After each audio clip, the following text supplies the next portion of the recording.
this is the first time we've spoken, Right. really. I've followed you on Instagram for a little while, and I'm so intrigued by your story. You use the word deconstruction a lot. Mm-hmm. So, when we were messaging the other day, I was like, you would be perfect because I'm just getting this started. Yeah. Because I'm super Gen X, and when I first started deconstructing, I had zero resources, like no support. The internet Right. was kind of new, So I started a blog on Blogspot called Stuff Christian Culture Likes, and it really took off in the way that, oh my God, there's so many people that are needing this kind of resource and it's just not there. Mm-hmm. So Mm-hmm. I'm just so glad that now it has a name, it has a term, deconstruction, and more and more people are just getting strength and realizing, I think most importantly, realizing you're not insane for Right. questioning these things that were like held so with utmost gravity, right? We were raised Yeah. with them. And um, so I'm just like, you would be super perfect guest because I love everything you say. I love your music. I love about what you were telling me about this platform you're creating. It's just going to, I really think it saves lives. I really appreciate that. No, I'm so excited. It's so funny. Back when, I don't know, it was maybe like around midsummer or so. I kind of like a little bit after I had really actually started building a little bit of a platform, I had a friend message me, be like, "Did you know that this blog shared you on Facebook?" Because she like followed your blog, and like I've kind of followed it from afar for a while too, and I was just like, oh my gosh, like that felt like I was like, I guess I've kind of made it. If Ah, Stephanie's sharing my stuff, then ah. that was I like my mean, first indicator that things were going in the right direction. oh, that's very sweet. I mean, I haven't been diagnosed with anything manic adjacent, but I feel like I get in manic phases where I'm like, retweet, retweet, repost. Oh my God, this is so good. And like, Hmm. I feel like people can tell, oh, Stephanie's on a tear again because I'm just like, my stories like start going, "Duh, duh, duh, duh," and I'm just like, people are saying really awesome things. So, I often say to people, like, if you ever want to know what I'm working through in therapy, like, just pay attention to like what I'm posting about. There's usually like a yes, relationship where I'm like, I'm unpacking this. I think I'm going to take some time to talk about it. And I that's can how I totally relate started. to the up and down. Yeah.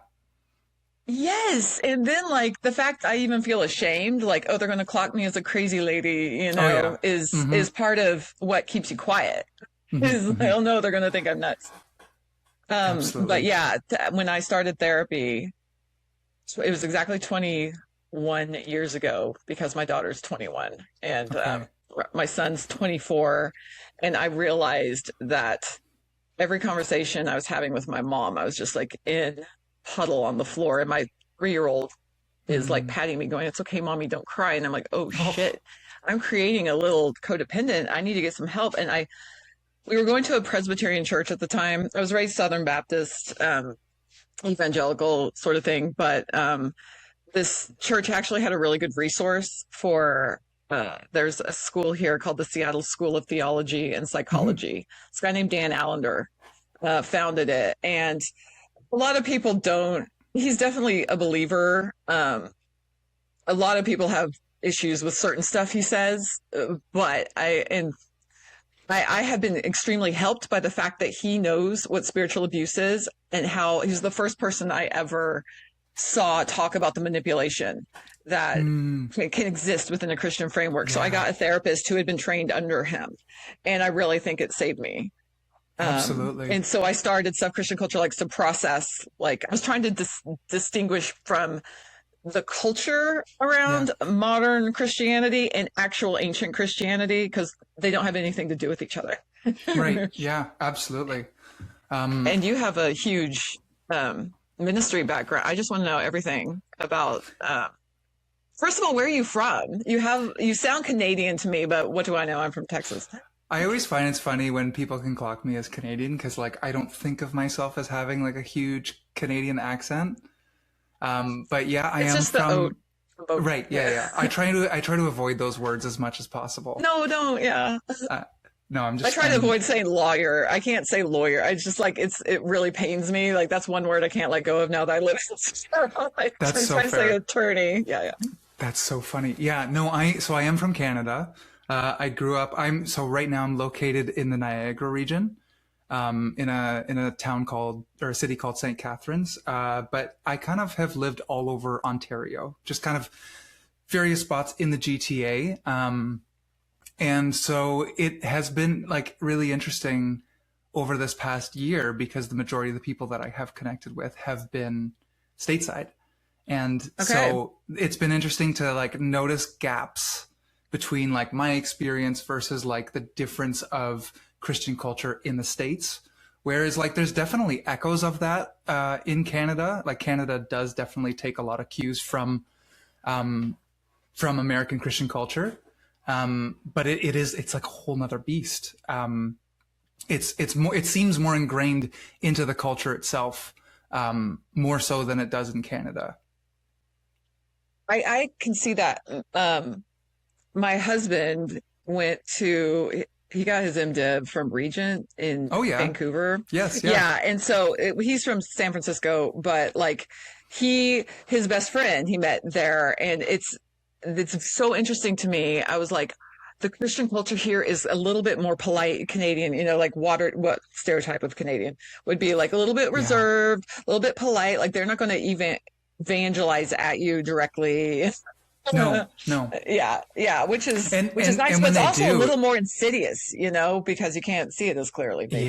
But yes, when they do, I'm sorry. Go ahead. insidious is a word that I use frequently to talk about what the influence of Christian culture is like in Canada because it's harder to Mm, spot. And I think for a lot of hmm people, when it comes to, if there's catalyzing moments that lead to their deconstruction, for example, like there's not often like one moment to be cited or one experience or relationship because like me personally, I had a relatively positive church experience as a child. But as I got older and I would notice things, especially once I started going to therapy and unpacking things, I would be like, it's so weird that I think this way about that thing because I don't ever remember a sermon explicitly saying those words. And you realize that it's actually like the quieter behind the scenes. It's like it's the conferences, it's the media, it's the books, it's all of those things where you're constantly internalizing those little messages rather than like that one moment where you're like, that's where shit hit the fan. Sorry, I can say shit on here. Please, Okay. fuck yeah, just say Okay. whatever you want. Um, Amazing. so I mean, I don't know. It's my podcast. Yeah, yeah. We're like, we Please actually don't tell don't me know what to do, yet if you can say that. We're gonna find and out. we'll find out, right? Right. So, I mean, I sent you a big slew of questions. Because I'm very tangential. I found out that I'm a triple Aquarius. I don't know if that Okay. means anything to you. It means a little bit to me. My experience in astrology is very hmm limited, hmm but I'm getting there. I'm learning. Yeah. Well, so my sun and my moon and my Mercury, which is how I communicate, those are all in Aquarius, and Okay. they're all in the 12th house.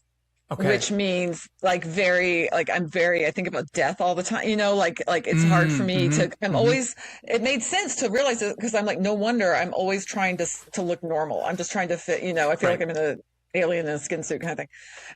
But Yeah. my rising is Pisces. So, Okay. and that's why I'm like, no wonder I'm so emotional and Right. like I will tear up, like talking about something like Twinkie, and I'm Yeah. like, Yeah. that's not Yeah. very Mm-hmm. Aquarius of me. So now, anyway, I think it's really, I don't know that much because there's way too much to know, but it's Yeah. been helpful So as anyway. foresight to what we're going to talk about, we're probably going to talk about death a couple times, and there might be some tears.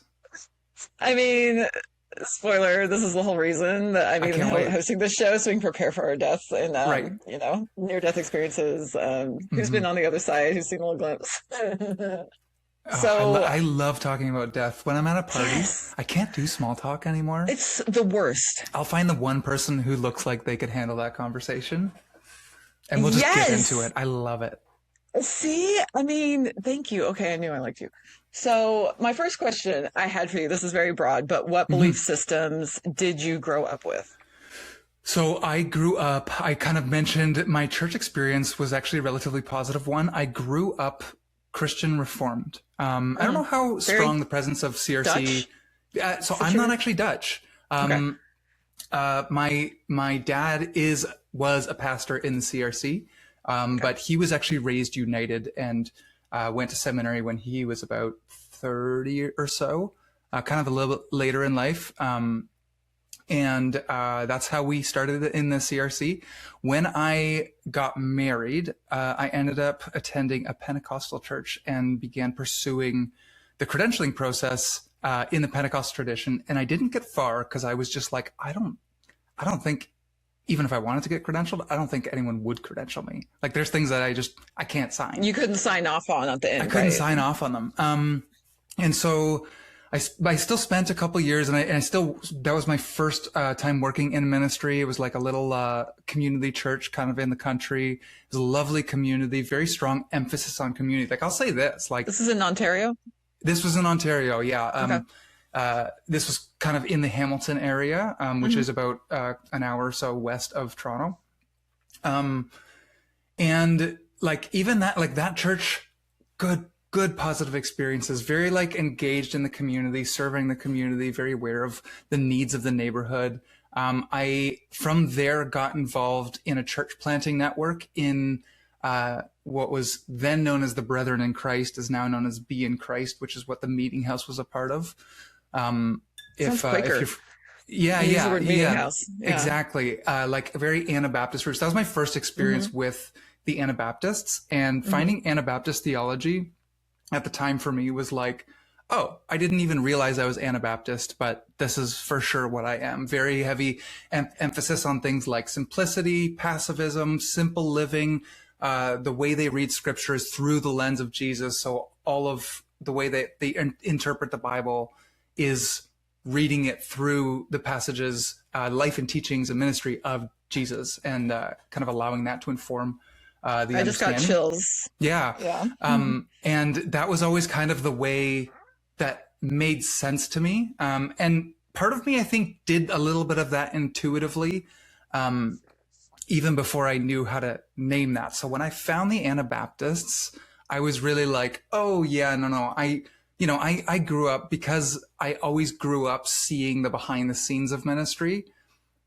I was raised with almost this, like, I saw behind the curtain. Like, even if I wasn't skeptical of it yet, like there wasn't that same. I could see how performative it was. I was on stage from the age of 12 strumming a guitar, so like I could understand like what we were doing on stage and how that was different from what I was seeing behind the scenes and hearing people talk about ministry from behind the scenes. And so I wouldn't say I grew up cynical, but there was always this like understanding that we were doing a thing.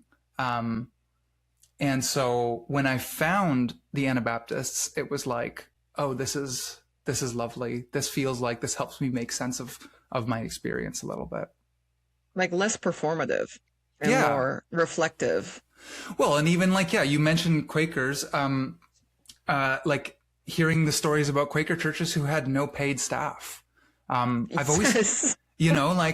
so That my was time in the shocking to me when I first heard about that as a isn't that preacher's kid. crazy? I'm like, they can do that? How do they do that? I know. Well, and for me, like a big part of what I remember from my time in the church planting world was like it felt very cutting edge because the network I was a part of was very much championing bivocational ministry or even volunteer led ministry.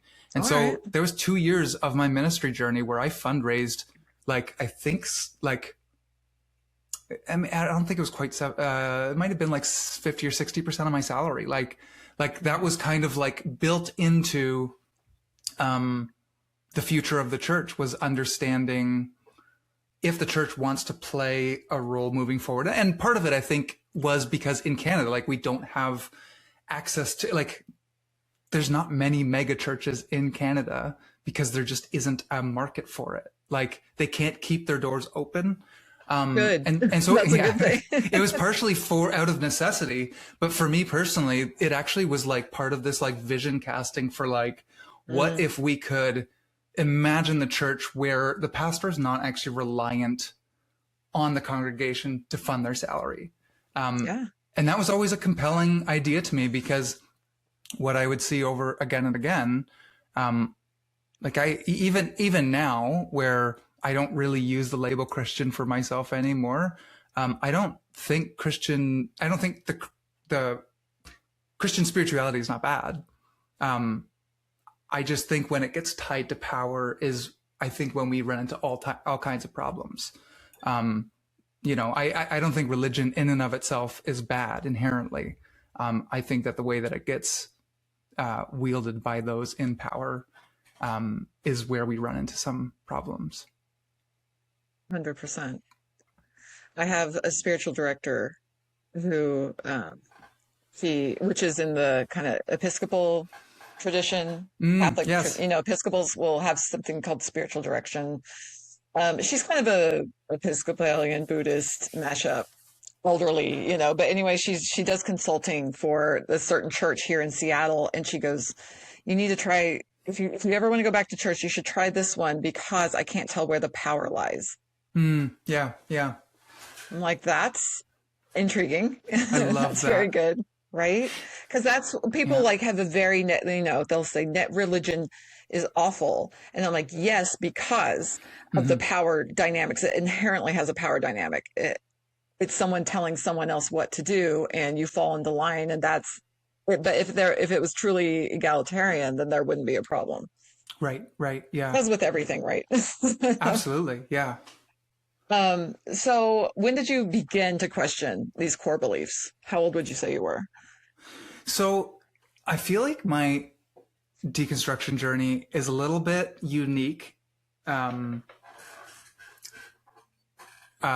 in the sense that I kind of separate it into two different deconstructions.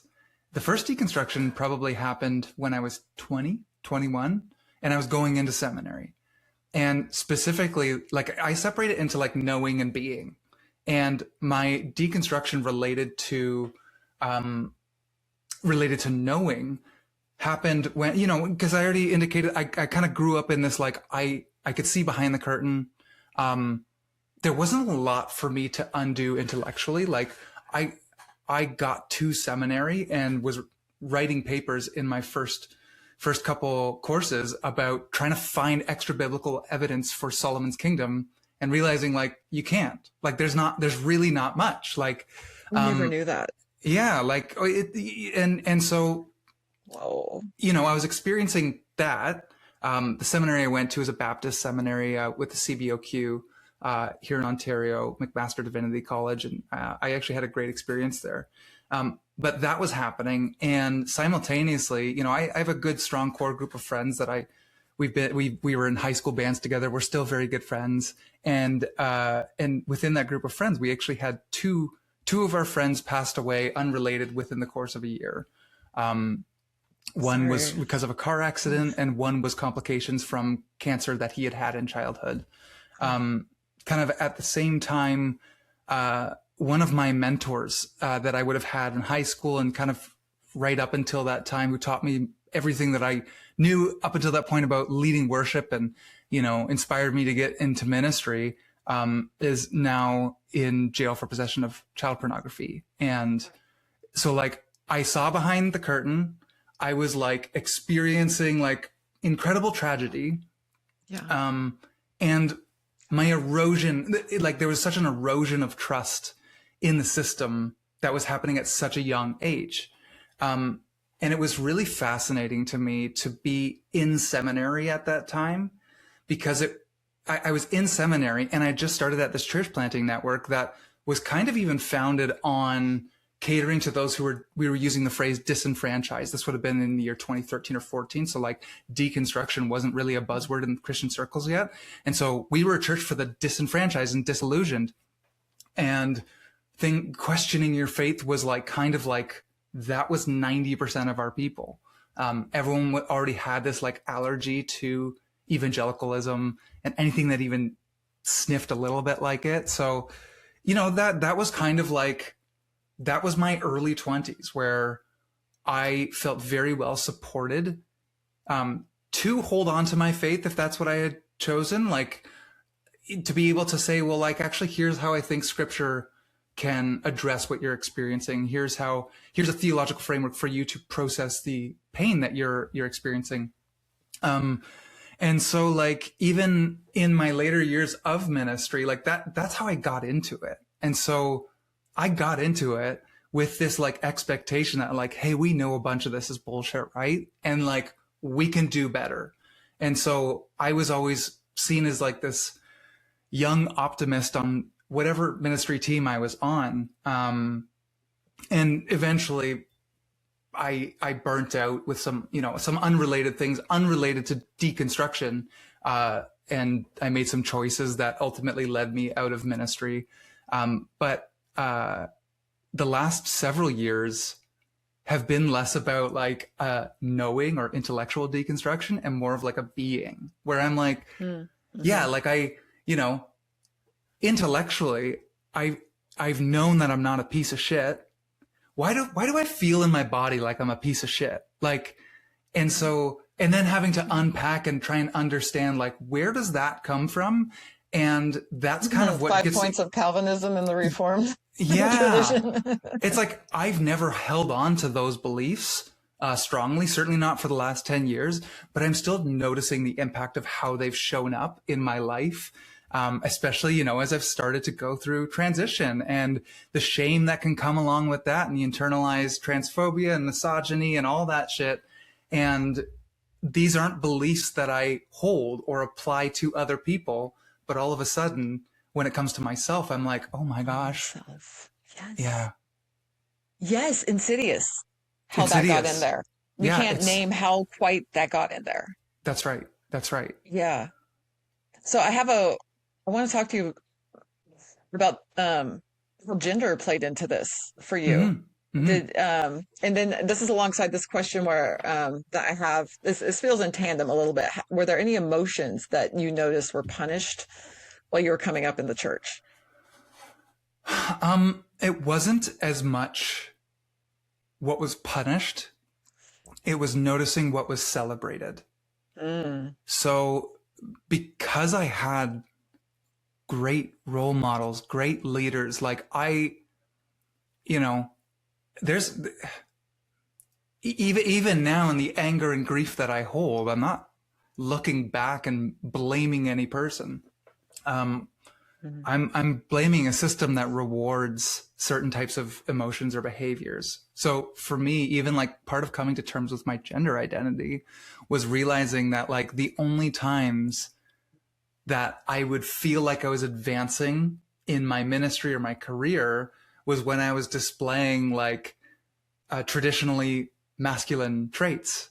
And that didn't feel like me, but I was being rewarded for it. And so, I would continue to perform in this way to receive that, of course, that affirmation and just feeling farther and farther from myself. That being said, like I did receive feedback when I started preaching that I needed to be less vulnerable. I needed to demonstrate more like parental authority in order to be taken seriously as a leader in my church. And it was just like moments like that where I was like, not only do I disagree with that from like, a theological ministry perspective, that also just doesn't feel like me. The times where I felt the most alive in who I am and in my work are actually when I'm being the most vulnerable. And so, like it was actually kind of interesting that, being within the system of evangelicalism that does tend to reward male whiteness was partially what helped me come to terms with the fact that I'm not that thing. Okay, as you've been talking, the sun is coming out here in Seattle, and I've I just know, it looks noticed beautiful. that it just feels like what you're saying is shedding light. You're like calling in the light. Yeah, that was a light. beautiful moment. I just think that you're saying something that's resonant with the truth about leadership is the vulnerability. Like Jesus wasn't authoritarian.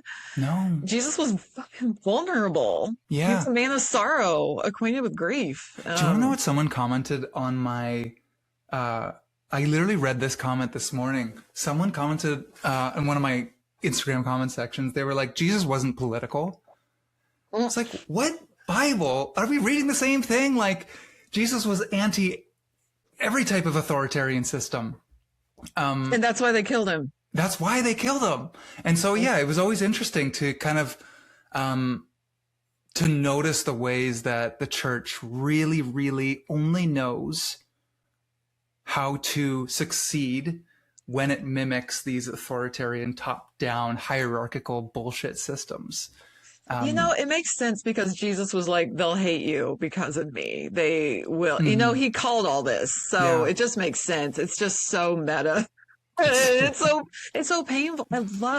I love Jesus. I don't go yeah. around calling myself a Christian. I pray the rosary every day. I grew up to be Mm, afraid of Catholics, but I have such a connection with Mary, mm, and I love everything I know about Jesus, and it's just the culture around him that's been completely poisoned.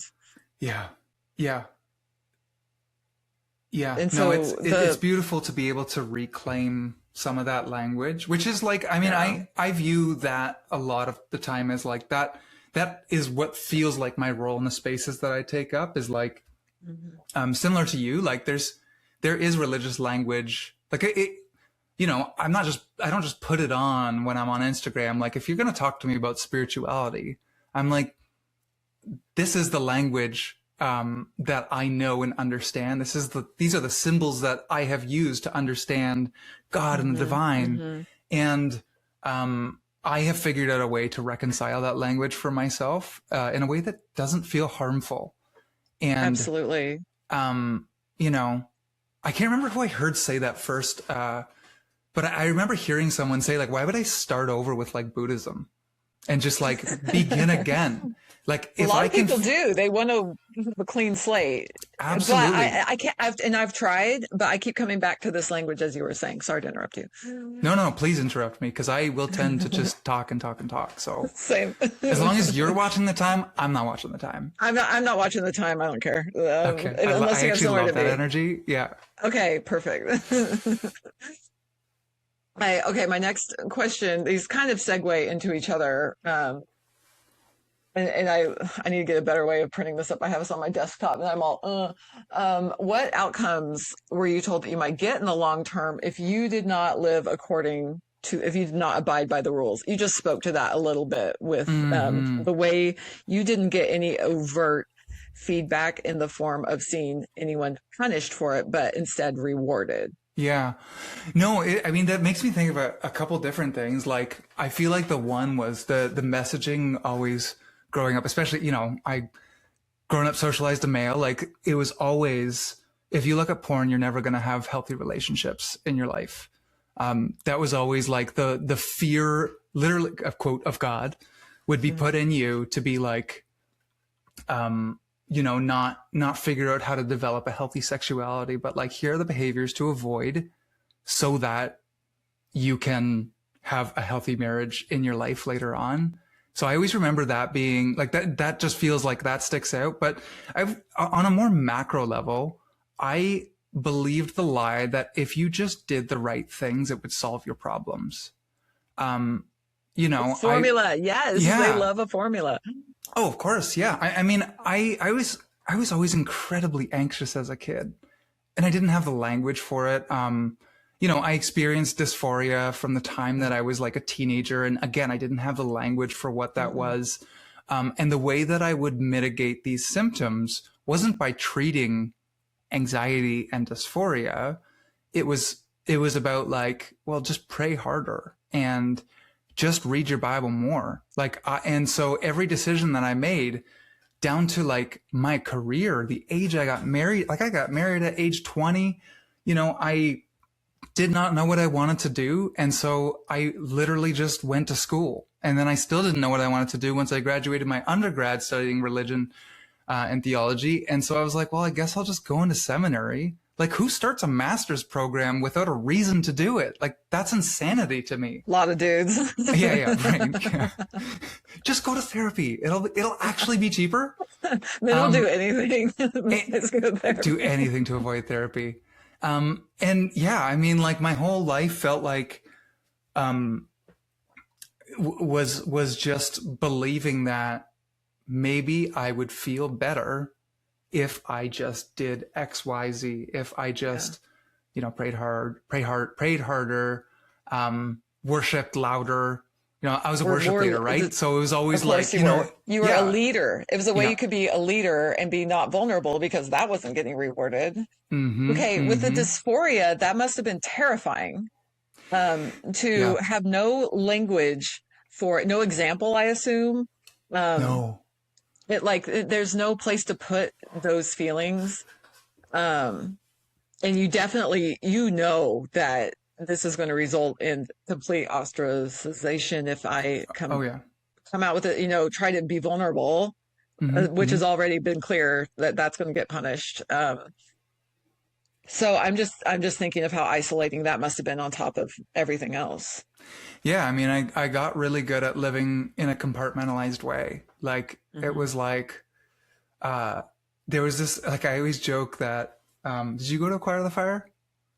Like, was No, that, I heard no? about. I Okay. heard. I was very familiar with, yeah, the sound, So the Choir of the Fire theme. did come to Canada, and Okay. here, very close to me now, like in Hamilton, Ontario, I would go to a Choir of the Fire, and it was just an example of one of the several conferences. I loved conferences, and I would always go up for the altar calls. And it was always, I'd always have this moment in my head where I'd look at Mhm. the other kids and I'd be like, I guarantee you we're not going up for the same thing. You know what I mean? Like, Oh cause, my cause, goodness, cause in my yes. head, I was like, I feel so guilty that I just wish I was a girl. Like, and Mm. that's like so sinful for me to think and say out loud to anyone. And so, Mm. every opportunity I would get, I would just like, I confess, but it was very much this like compartmentalized part of myself that did not really enter any other part of my life. Um, Yeah.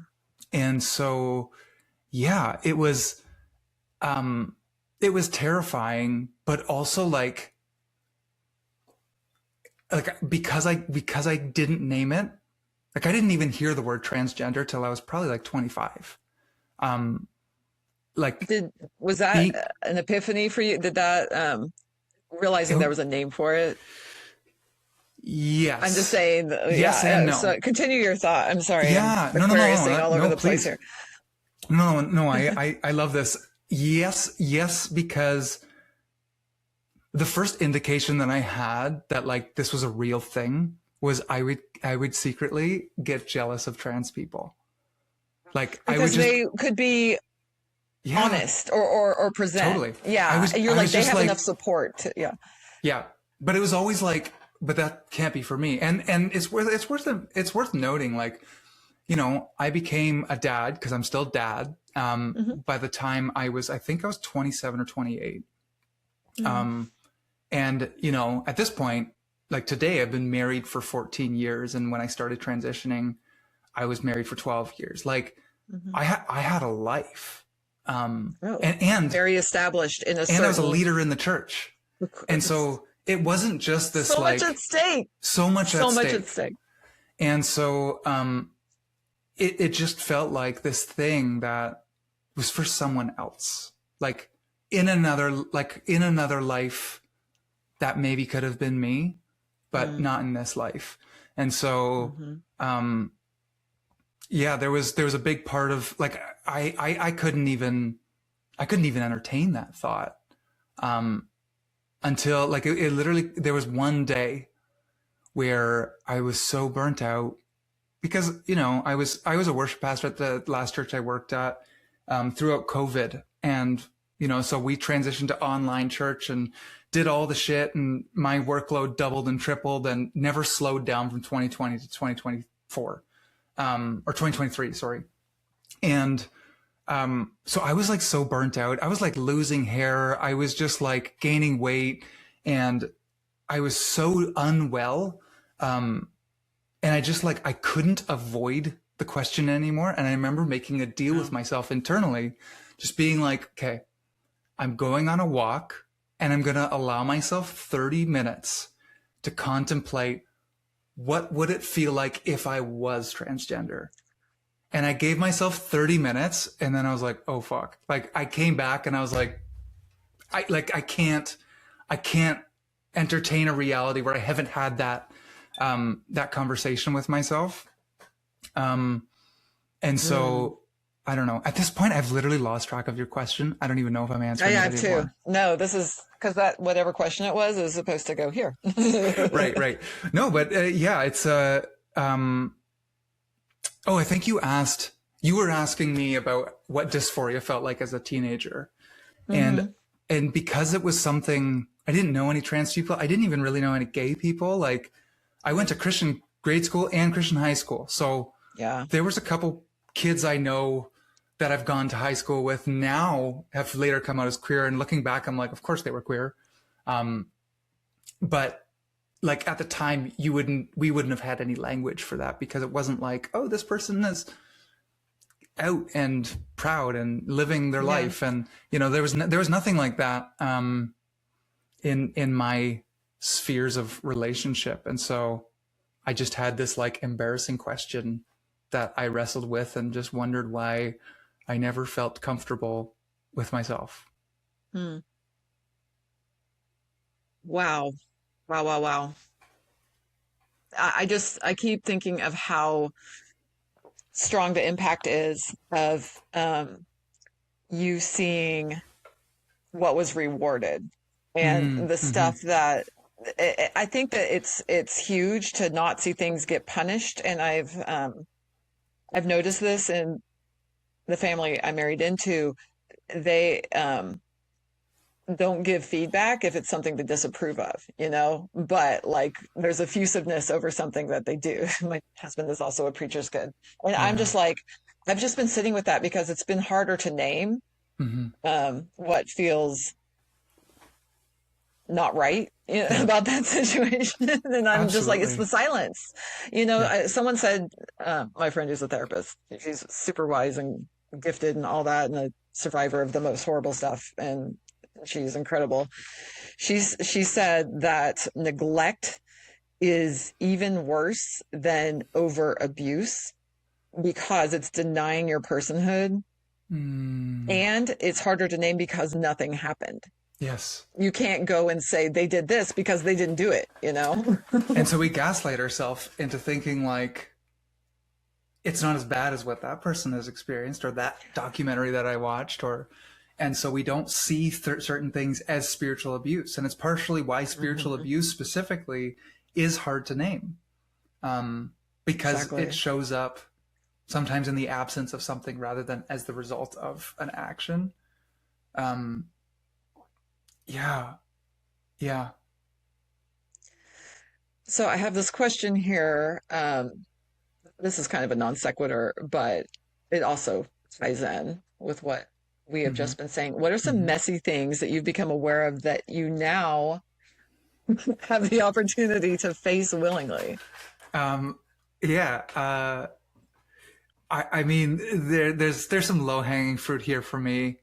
I think like yeah, those moments of knowing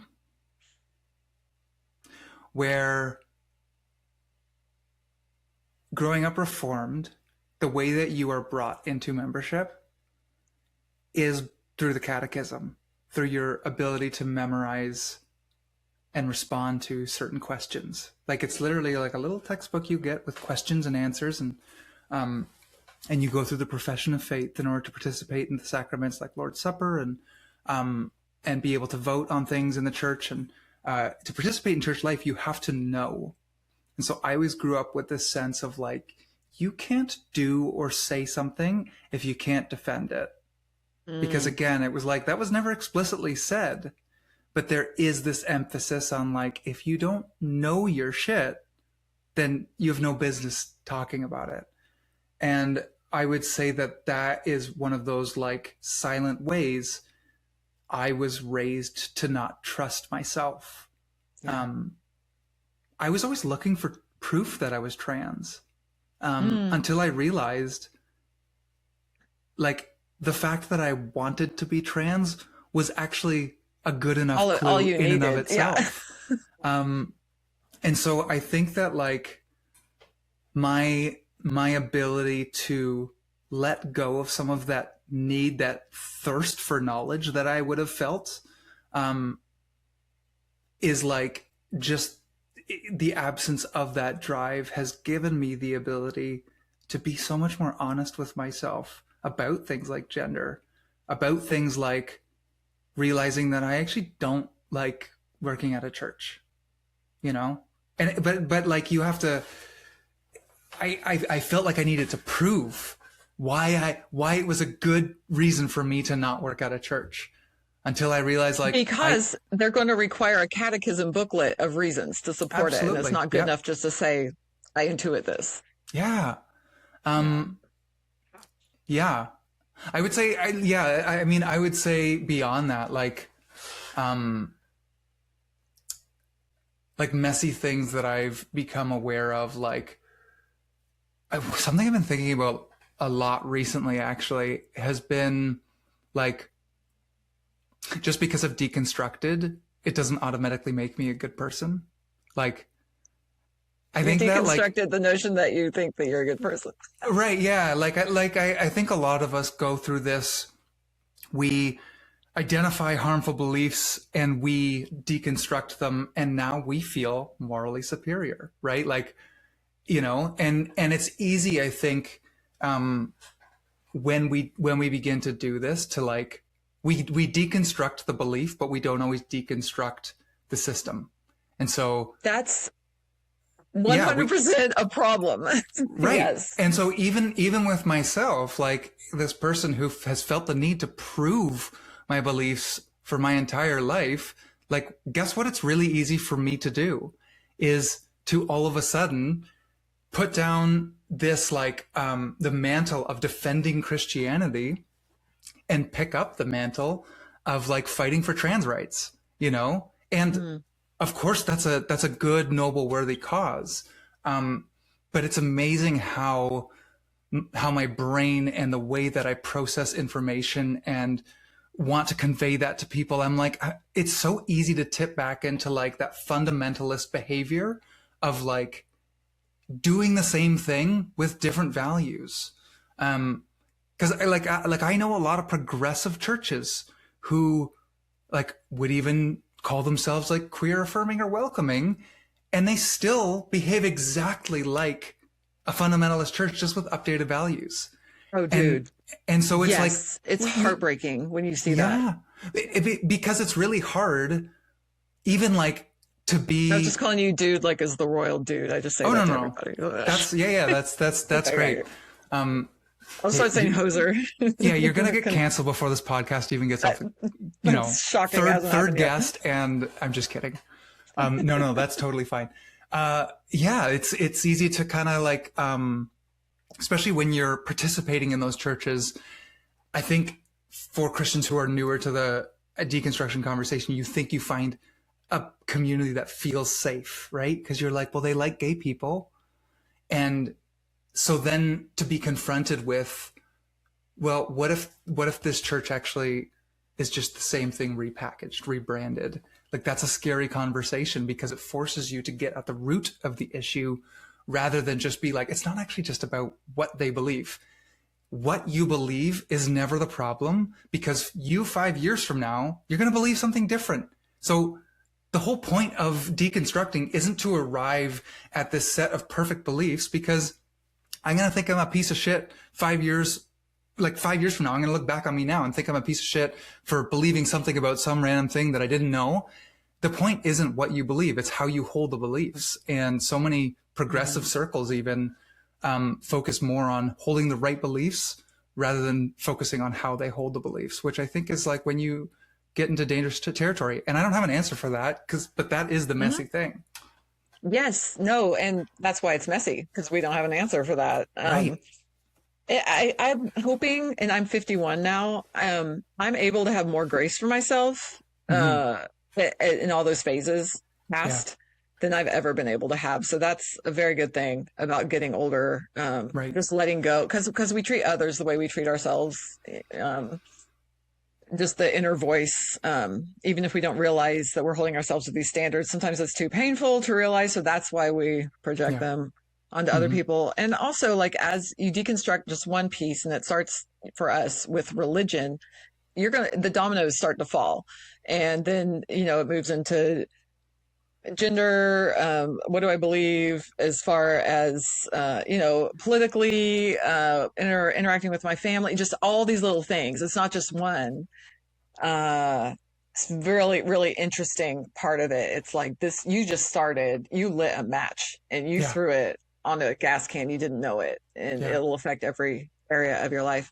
Hmm. But the framework of fundamentalism is something I'm really interested in because about 10 years ago, I was interacting online, this is on Twitter, with these women who are younger than me. So they're a little more woke. And I was all like, Gen X and, Hmm. Hmm. kind of Hmm. resistant to the concepts. But the way that they were presenting certain things to me, I was realizing like, I feel like I'm back in fundamentalism, although Yeah. they're presenting very far left Yeah. concepts. And Hmm. I started calling them funda feminists because Oh my God. it felt exactly like dealing Yeah. with some mean person in the church. Hmm. There was no grace for a learning curve. There was no, um, it was just very angry and isolating. It felt like bullying in a lot of ways. Hmm. And I'm like, I'm sure I've done that. And so it's been really helpful to see. I mean, and it was good Yeah. to run across this and make a little name for it. Cause I'm like, how am I doing this? Yeah. Yeah.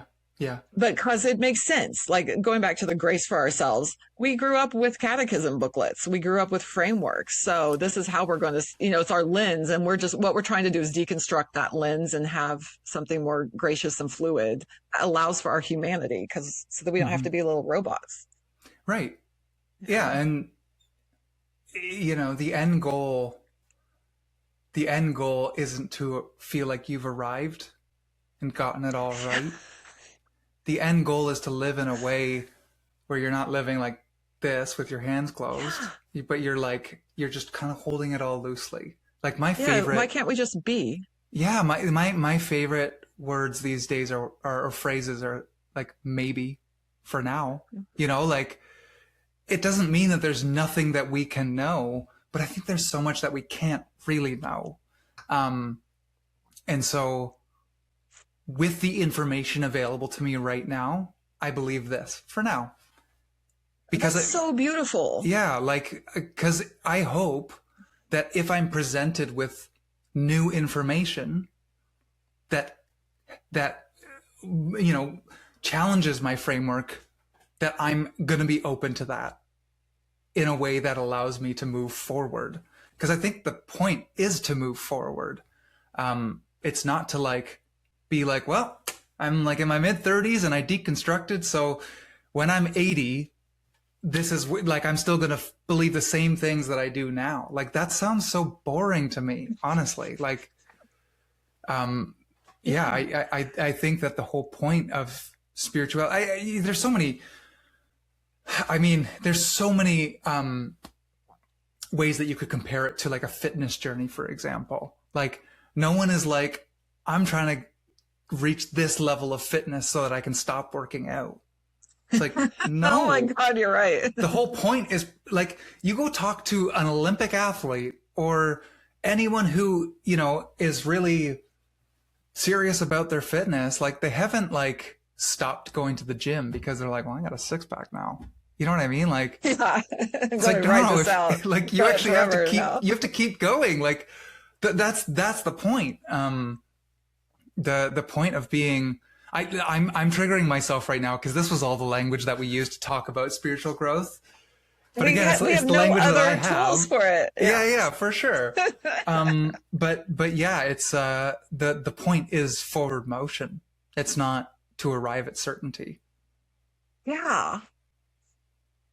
So my next question is, how does uncertainty feel for you these days? And I think you just named it. It just feels Mm, like being and realizing we're human. We're not these robots being programmed and set on a course. I mean, that's why it's so creepy to talk to yeah, someone who's really indoctrinated, yeah. because you just realize like it's like talking to a bot. I've Hmm. realized this. Like they don't Yep. have anything to say. They have no new concepts. If you ask them how they are, great. Hmm. And that's like there's only one answer. Yep. Yep. I literally just half an hour before we hopped on this call. I literally just posted a reel this morning that was talking about the difference between conviction and discomfort, and how sometimes when you're engaging with someone, as soon as they say, well, this is my conviction, and the Holy Spirit's convicting me of this, like, it shuts down all conversation. Totally. And I find this a lot in dialogues that I have with people, because sometimes people will say, like, well, when I encounter a queer person, like, I feel convicted that what they're doing is wrong. And I'm like, no, you feel discomfort because you live in a Christian bubble.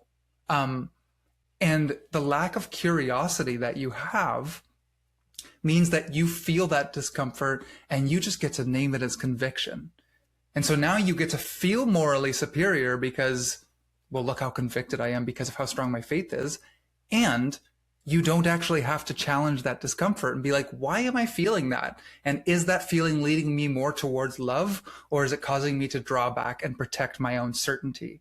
And so when it comes to how I navigate uncertainty now, it would be the shift in, I no longer feel the need to put a bow on things. I no longer feel the need to like I remember I would used to, like, if I ever said a statement that felt like it was like, careful, you're a little bit out of the bounds of orthodoxy, like, I'd feel the need to self-correct, even in my head, just to be like, maybe there is no God. And I'd be like, but of course, and I'd feel the need to, like, defend that somehow, which just resulted in this, like, very uncurious way of living, and just being like, I'm policing my thoughts, I'm policing my language, and I'm policing my feelings.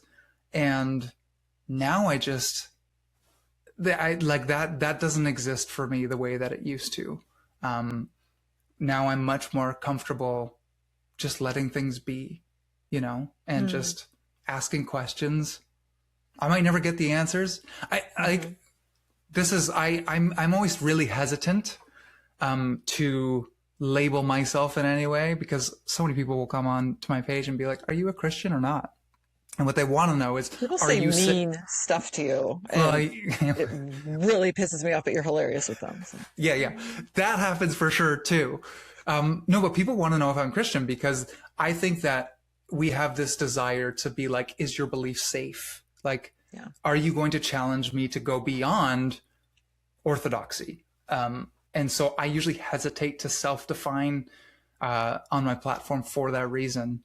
But if I was to use a definition or a title, someone recently said they were a Christian agnostic.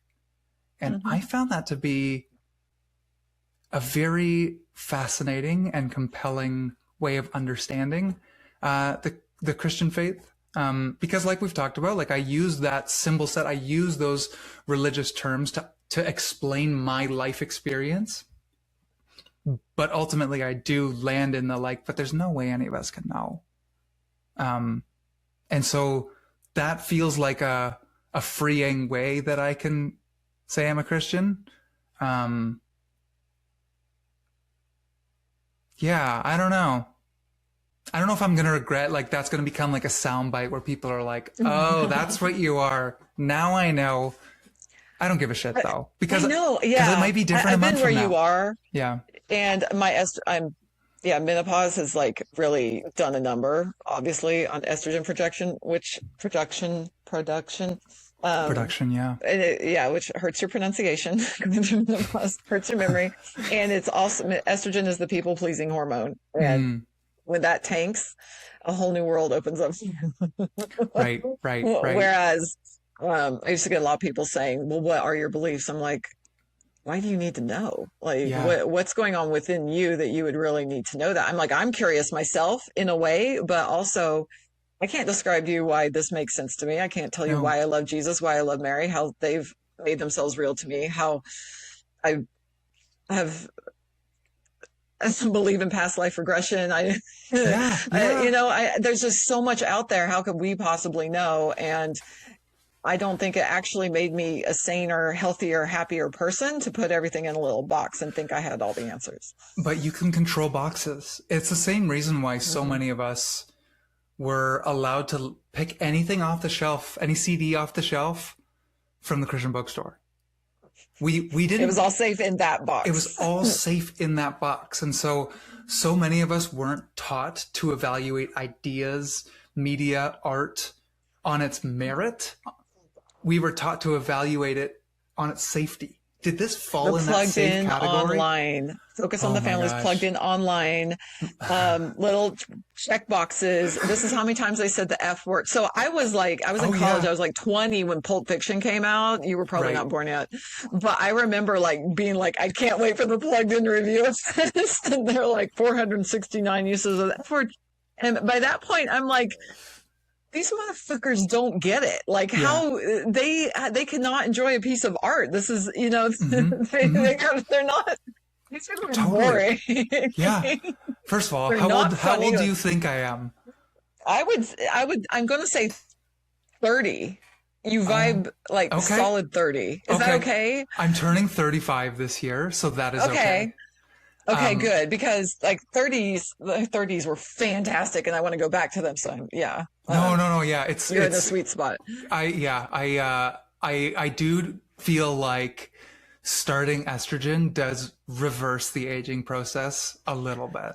So I do feel like very androgynous when it comes to Mm, age, and everyone gives me a different mm-hmm, number. So that I feel very mm, lucky because of mm-hmm. that. But no, yeah, I remember my parents would read those reviews plugged in online. That's like such a deep cut of like, no, you can't go see that You one in can't go to theaters that because because James it's, Dobson said, yeah. yeah. Oh my gosh. Yeah.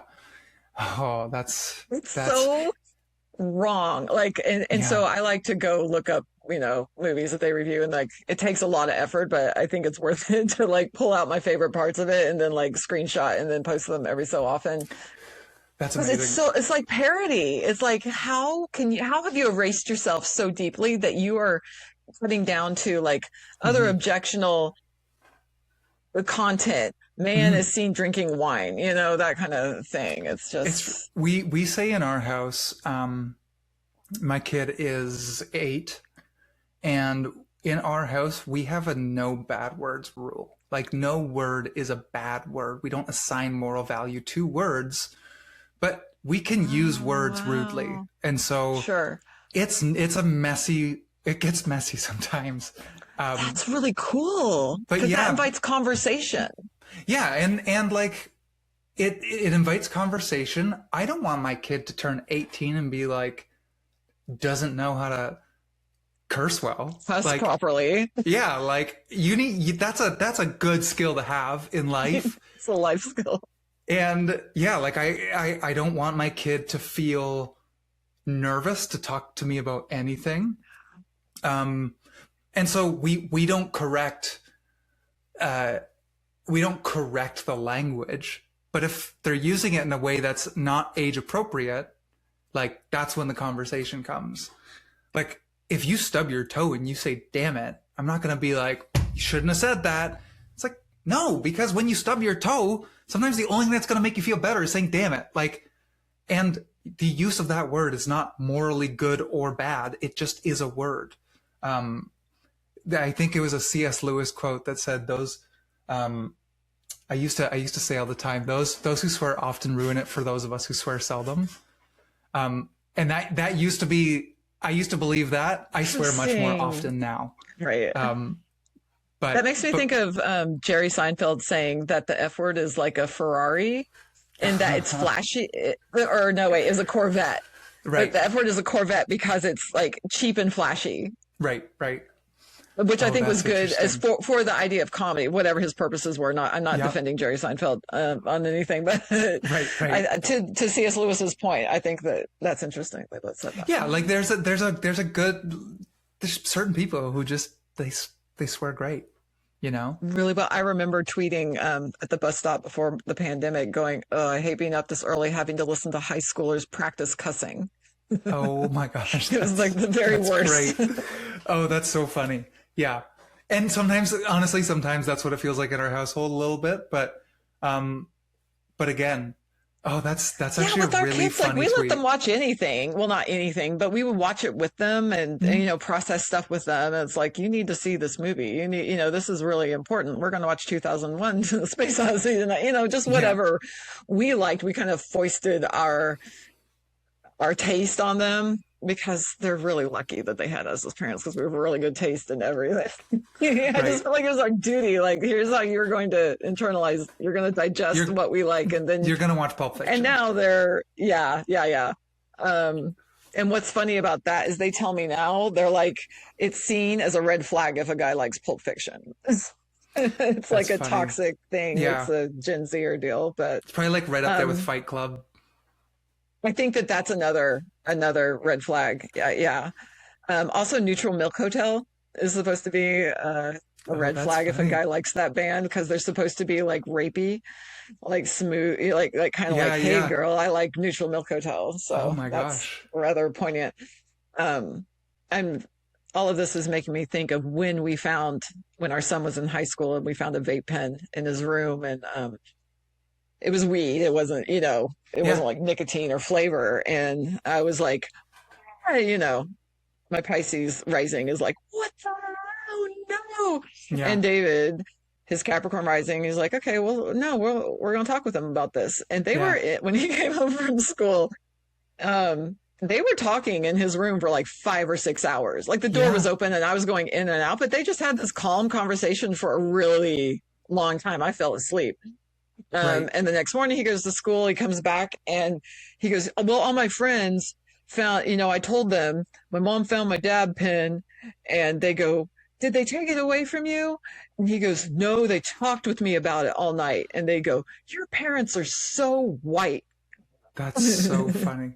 But he goes, I'm the only one of my friends that's never been grounded. And I wish you would ground me because I feel left out. And we're like, well, why would we ground you? Because we talked with him about like, Yeah. do you feel you put yourself in a dangerous situation when you came home late or you were with these people, and he goes, now I can't do anything wrong without like feeling really guilty about it. And this is because you never grounded me. I wish you just grounded me, which I think is great feedback. And I'm good with it. Yeah, that's actually that is fascinating. I mean, yeah, that's the reality is like for those of us who are now parenting after deconstructing, like that's its own beast to navigate because the All the way. impulse is to want to hand them what we left off. Like, here's where I Mm-hmm. am.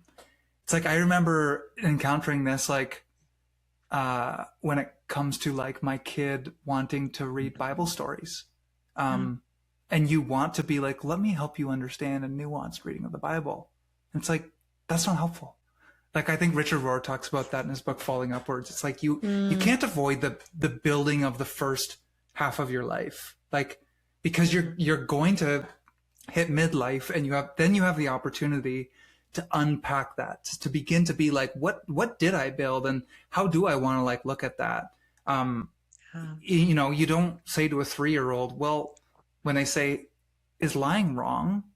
You don't be like, well, it depends. Let's have an ethical discussion. You're like, no, you say lying is wrong because at that stage of life, that's what they can understand. And as they grow up, then they begin to ask questions. And the question is, Mhm. I think, as a parent, is like, are you able to create an environment that invites those conversations rather than repels them? Mm-hmm. Yes, because the Amy Grant did Love something it. Love it. recently. You don't understand how obsessed I was with Amy Grant. And when I was in junior high school, my best friend Natalie Lane and I had like a scrapbook of all her stuff. And like, I took piano for like 12, I majored in piano performance for 3 semesters. And I Oh, like knew no way. everything, all of her songbooks. Like, I'm just Yes, yes. obsessed. Like, I flew to Kansas City to see a Christmas show like a couple of years ago. Anyway, but Amy Grant, like, I find her so deep spiritually, you wouldn't think, but she's like Dolly Parton, like a spiritual giant. And Yeah, yeah, yeah. she was saying, what I'm trying to get at is that she was talking about like someone she really respects, like Waylon Jennings or someone like that, is like, he's like, there's 5 phrases you need to know, like, how can I help you? Like, is a big thing. with kids, in all Mm, relationships, but I think that she was talking about this in the context of parenting. How can I help you? And then like there's something else that had like a phrase with 4 words, 3 words, 2 words, and the one with 1 word was we. Like it's about mm, we, us, staying in a relationship. Like yes. that is the most important thing. Yeah. So Yeah. like then these estrangements, no contact, low contact, that's having to go on. It's very necessary for people to Hmm. survive. Hmm. And the boomers don't understand that, and they're mad because they're entitled and they think that the rules shouldn't apply to them, right? Yeah. But that's because they are foregoing we. They are getting off on the rules that they made in their catechism, Yeah. not applying to them. And not that anyone needs a free pass, because people need to be held accountable for shitty actions, but it's probably because that's what they were taught, right? Like there 100%. was no we They when they didn't were growing deconstruct. up. Mm-hmm. And they never deconstructed. Um, yeah, and yeah, I keep hearing people talk about, and Gen X is included in this, but I hear it said most often probably about millennials, just about the generation of cycle breakers, just Mm-hmm. not taking that shit anymore from the previous generation. Um, and yeah, I mean, I can't tell you how many people I know who are navigating this with their parents or their families. And on one hand, it's heartbreaking, and on the other hand, me and my partner say quite frequently to one another, like, we're gonna fuck up as parents, Yeah. but our kid is never gonna wonder if they can trust us, or if Yeah. we love them, or like there's certain things that we know we're getting right. Um, yeah, I don't know. It's It's so helpful to know going in, I'm going to screw this up. yeah. And also it's okay. It's not the end of the relationship. Like Hmm. Judah, our son, when he was little, he'd say, Mommy always apologizes. And that just like warmed my heart because my parents never apologized to me, Yeah. and they still won't. And that's why we don't Yeah. speak. Hmm. Well, it was Yeah. their decision. I was disowned by them, but Oh, I'm we went no sorry. contact with my in-laws. It's very interesting. And it's a huge mitzvah. It turns out that I'm able, because it incited the cycle breaking with my kids. And now I can like reach out like, oh my God, this is a big, huge, widespread thing. So, Yeah. Yeah. I mean, just talking with you is so cathartic. It's like being in a hot tub. Okay. This feels healing I honestly wish I to was in a know hot someone tub gets right it, now. right? That sounds That's all great. I ever want to do. Do you Just take as a quick, baths? Do you take baths every day? Are you a bath person? I'm not.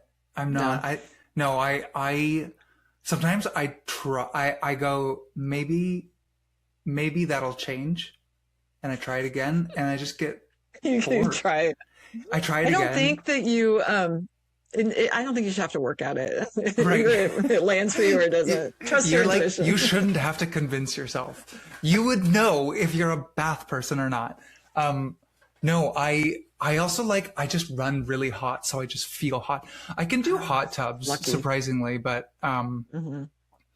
It's a very yeah, Canadian thing. I just remember that about going to visit. They're like, let's get in the that's hot true. tub. No, actually, you know what? That does feel more Canadian, because obviously of our climate, especially in Ontario. Like, your husband went to Regent out west. Like, uh, everything is like, even their winters are like so much more mild by Mild the for time you get sure. to Vancouver. Um, the way I said that, I know was Canadian, right? I Love said it. Vancouver really. But Love in it. Ontario, like, we have the Great Lakes, and the lake effect just means that we get incredibly humid summers and terrifyingly cold winters. And it's I just love like seasons though. damp. I know. Yeah, I do. Like I do too. I've spent enough time in LA to first I hated it, and then I'm like, okay, I can see why people like it, and then I'm like, Mm, oh, I'm starting to get creeped out that there's no seasons here. It is that's so beautiful fair. That's so fair. in theory, but my kids were, born and raised in Seattle. They don't like it when it's sunny out for too many days in a row. Right, right, right. They're like, I miss the clouds. I kind of get that. Like, so my heritage is not Dutch, being Reformed, but actually my mother was raised in Scotland. Oh So my God. yeah, if I could live in any So country, she has a Scottish accent. she doesn't, because she moved when she was about 12. I think Okay. she immigrated. My grandfather did. He was lovely, and he had a He. Scottish accent. But That's the one word I can say. sorry, what was that? He from So I Married an Axe Murderer or Oh yeah, whatever. yeah, yeah, The yeah, yeah, yeah. yeah. I could do that climate though. Yeah, I know it. I know it's so Mhm. rainy, but I don't know. I We could do visited there moody. last fall because our daughter was in design school in Edinburgh, and I'd never been over there. And It's the I'm like, I best. feel like this solidifies my past life suspicions because I feel like I've been here before. I feel like I'm home, and the Yeah. climate was so close to Seattle. But people, will say, "How can you live in Seattle with the rain?" I'm like, I like it because it's like permission to stay inside and be lazy, and Yeah. don't And go be out kind and of be like active. sad and brooding. Yeah, Like I that's all like it. that. 12th house. So Yeah. yeah, Right. I don't know what let's that means reflect. about my astrology chart, but like what when I like being sad, what is that? Do you know the Enneagram very well? Ugh, I was a pastor in the Of mid course you 2010s. do. Of Yeah. course I do. What I are you? Are here's you a get four? this. So you'd think I was. Okay. I remember attending a conference because remember I love conferences in Nashville, and I remember seeing Ian Cron speak at that conference, and he made a comment. He was like, "Well, here in Nashville, we got a bunch of threes masquerading around as fours Oh, because," that's a great description of Nashville. and I was like, "Oh my god." I was like I was like I'm a four through and through.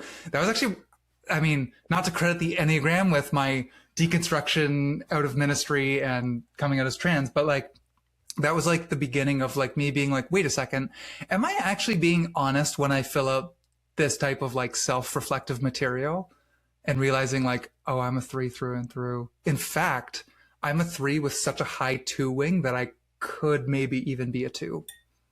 Okay, well, there's the sad piece. Right. Wait, Yeah. the Well, sad comes from twos or fours. twos and fours. Um, Oh, so I'm getting well, on both fours are sides. fours. We're okay. So I'm a four. Like I've tested, I don't even just test. I hung out with enough therapists, for a while Right. in the 2010s that they like diagnosed me, and I'm like, yeah, I can't deny that. But, I find it to be the most embarrassing sign because it's just dramatic and like Yeah. I can't not have an emotional response. Like I wish I was Mm-hmm. more chill. I just am like I feel so fucking much Yeah. all the time. And I'm Mm, always trying to hold back and not be a fire hose of emotion and just like mow people down and alienate everyone. That's right. another thing about whatever my internal monologue has always been since childhood. It's like, okay, doing this is not rewarded. Let's pull Right. it back a Right. little bit. Yeah. But then I'm not being true to myself. And my daughter's like, just be yourself, just go ahead and be emotional. And I'm like, do you want that? Do you seriously want Mm-hmm, that? mm-hmm. So, Let's be careful what um, we wish for here. let's be careful what we wish for. But as a four, like, I denigrate to a two when I'm not in a Right. healthy space. Right. Yeah. So I take on the worst qualities of a two, which is ruminating, self-pity, Right. wanting to help and then being resentful when my helping Mm-hmm. isn't, appreciated correctly. So, Yeah. Yeah. yeah. I get Yeah. So that. there's some a sad piece in there, but my son thinks I have a three wing. Okay. My husband thinks I have a five wing, but my son thinks I have a three wing because I love lists. I Right. like getting shit done. I have just so many things I want to do all the time because I feel so deeply Right. Well, yeah, and I exhausting. mean, this is hilarious, by the way, to go back into this. I haven't thought about the Enneagram in years, but like, yeah, from what I understand, you do have elements of both wings. So it would make sense that you can have some five and some three. Um, How does the three present for you? What do you think is more three about you than a four? um, yeah, I would say that because as a songwriter, as an artist, like there was I would get frustrated in projects that I was working on with people because I would be like, well, just write it like this. That's going to be more marketable. And they'd be like, Oh, what? No, like that's a terrible reason to do something. And then I would just secretly criticize them for just I would say in working relationships, that's where I saw it manifest the most. But there's layers to it for me too, right? Obviously, because like my gender being a performance and like The idea Wow. of wearing masks was like such a powerful analogy to me, to be like, oh my god, I do that.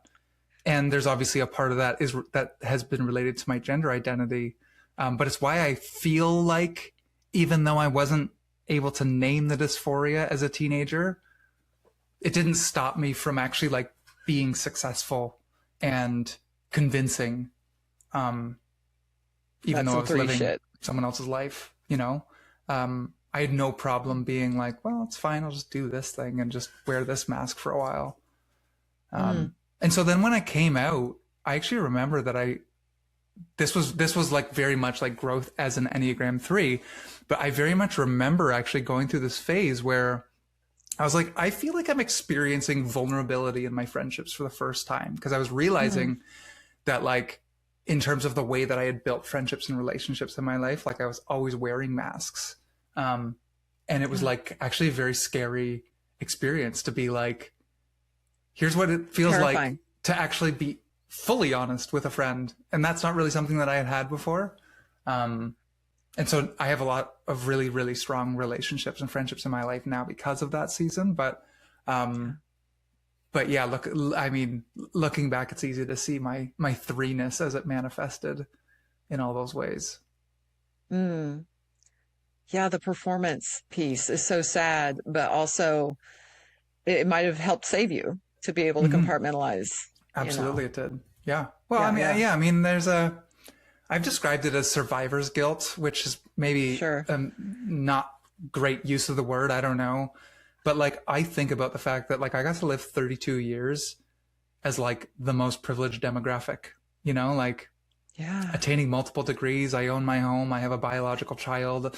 I have a marriage that's yeah. lasted 14 years. And it's like, if me at 16 knew then what I know now, I don't know that I'd Mm, have any of those things. Like, um, the stakes, in some ways, the stakes were higher, but with how I came out on the other end, I go like, what do I do with this privilege? That's like that's what motivates me a lot of times to just like keep showing up online, because I'm like, one, I remember when I started transitioning, it was so hard for me to find people whose story I could see myself in.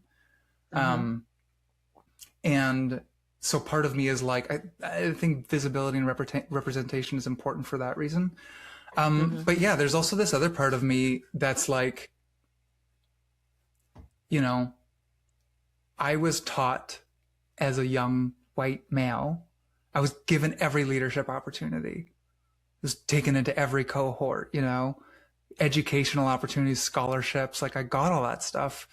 And that's why I now know how to communicate and research and put an argument together. And because I learned how to do all those things. And so, sometimes people will even say to me, like, well, I think if more trans people were just as well spoken as you, maybe people would listen. And Oh, I'm like, the only fuck reason you that. like the way I talk is because I was taught to speak as a white straight male. It's a Like, white straight male. and so like, part of me goes like, You sure are well spoken for presenting as a woman, is right, what they yeah. just told you. Oh my God. And yeah, it's like now I go, what do I do with this?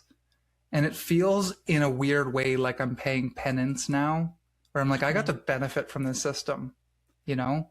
Um, Yeah, in some ways, yes, the cost was high to come out and leave ministry. And huge, in some massive. You didn't know ways, what was going to happen. Like, no, so it but was huge. You, it was huge. But once I passed that initial stage, like, I need you to know, and it's partially because of where I live, like in Canada, specifically in mm, like southwestern Ontario, like I you're not in buttfuck Texas where you know, really have to fear for your life. and Yeah. like the amount of love and support that I Mm, receive, I don't think I ever would have imagined that. And mm, so I go, I'm so grateful for that. What do I do with that? Like, how do mm. I, wrestle with the fact that I feel like I kind of got to have my cake and eat it too? And I don't know. It feels like Well, one you of the ways that I can do that. the So tell me a little bit more about this platform you're creating. We texted about it just a little bit, but you were saying that you want to move into a more kind of visual space with your music. Yeah, I mean, there's some music, there's some just like uh, I would say that when I started posting and started gaining some traction online, I was being a bit of a little shit. Like I was Were you acting out? kind of. It You was a sticking it to the man? yeah. I mean, like I was in ministry for 10 years, and every year June would come around, and I'd kind of just be like, I couldn't really be as vocal as I wanted to be, even though I was in these sometimes even progressive communities. There's still a sense as a pastor where you're like representing the views of the church, even if you're not like the lead pastor. And so you're just kind of nuanced and a little bit more subdued about it. And you can't really get away from that.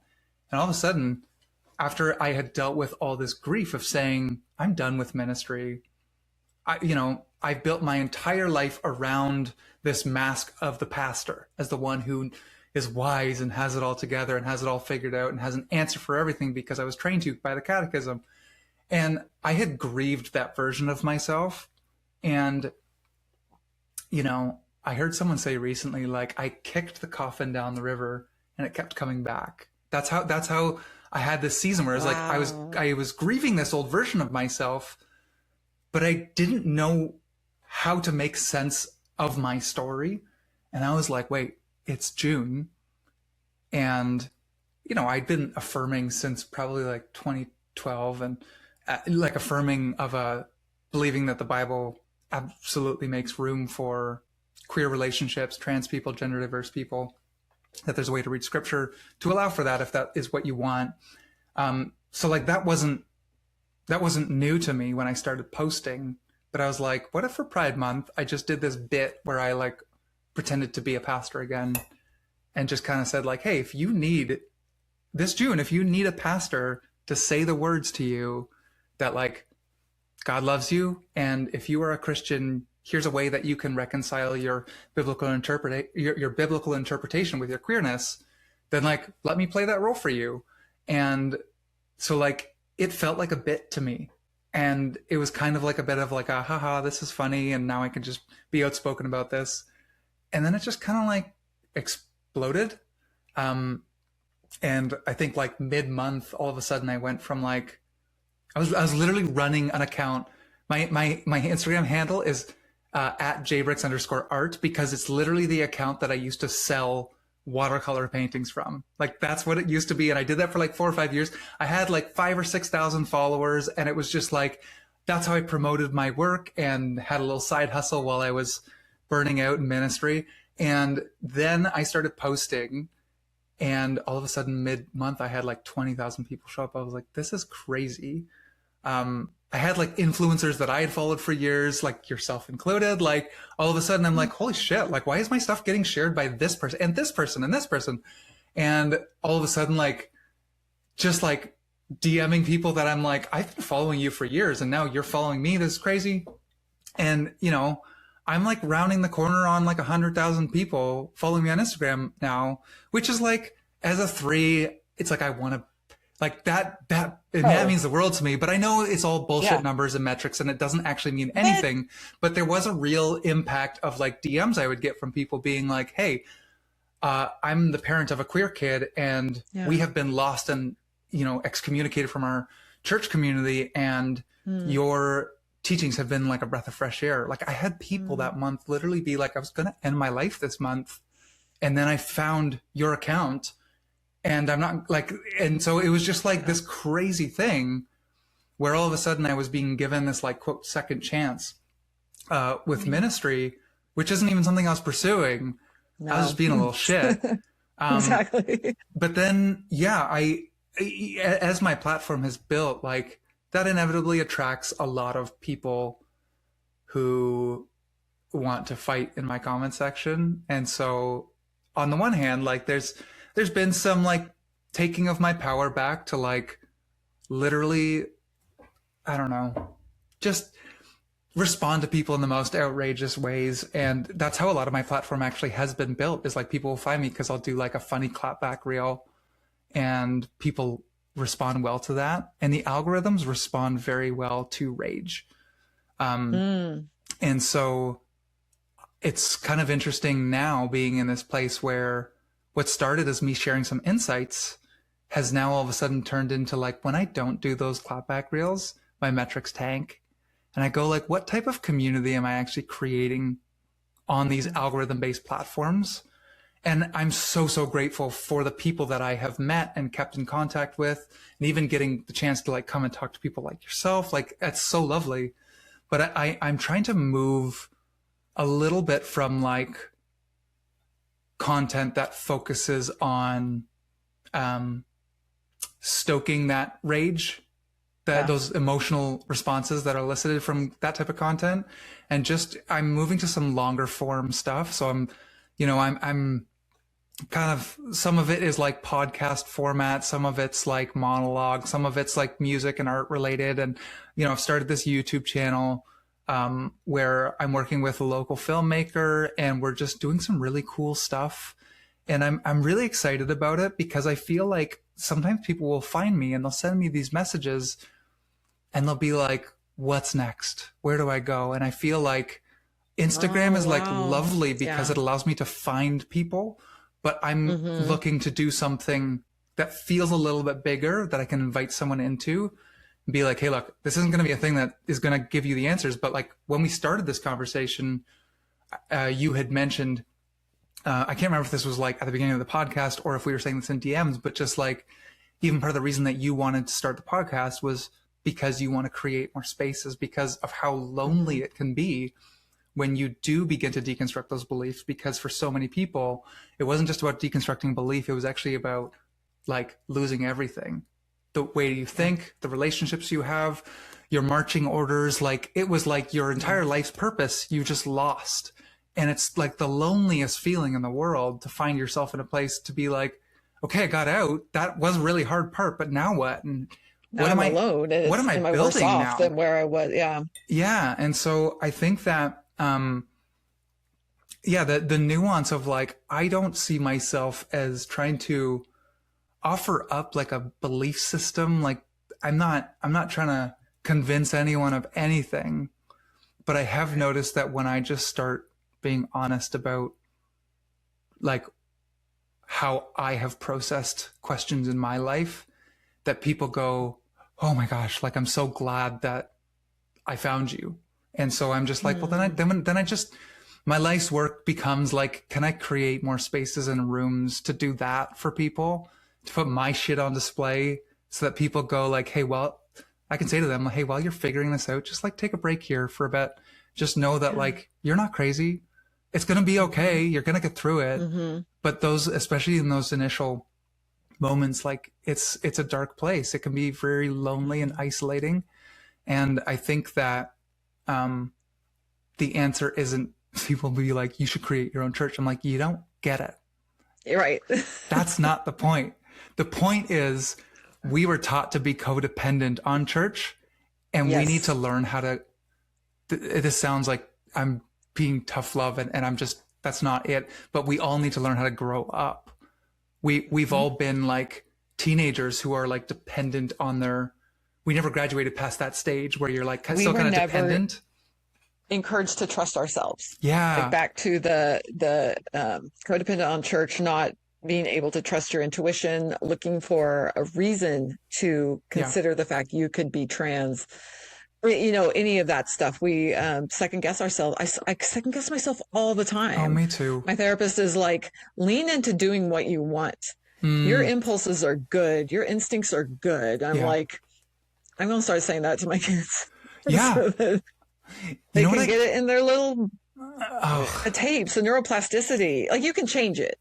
Thank God you can change. Yeah. It's just more work the older you get. Yeah. But it is funny because even like as much as I've been through, like I'll still catch myself in old thought patterns all the time. And I'll be like, oh, I thought I was done with that.